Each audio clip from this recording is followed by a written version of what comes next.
édition.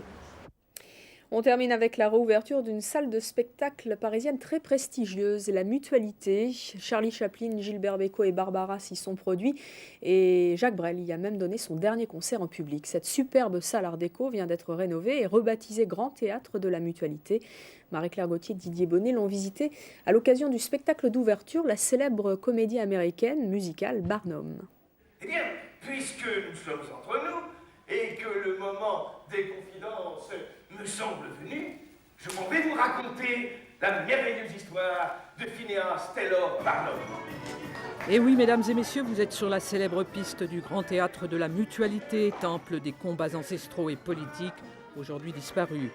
À l'affiche, la fabuleuse et véridique histoire de Barnum, l'homme dont le nom se décline sur toutes les gammes du spectacle et qui, plus fort encore, inaugure aujourd'hui un plateau flambant neuf.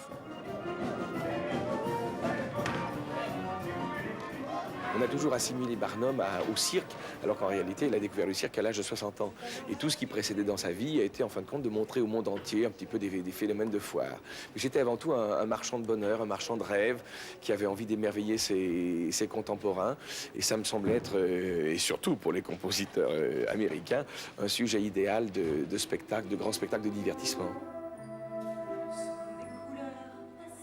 Et pour qu'il soit réussi, des moyens techniques dernier cri, et des cintres entièrement réinstallés qui s'intègrent parfaitement dans le volume d'une salle qui en a entendu bien d'autres.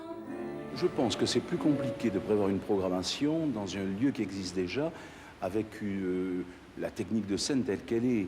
Il faut s'adapter au lieu et il est évident que le spectacle est obligé de rentrer dans le lieu qui existe. Alors c'est un peu compliqué quelquefois. La salle est beaucoup plus grande, 1800 places. Au Célestin, c'était 900 places. C'était un théâtre à l'italienne, rouge et or.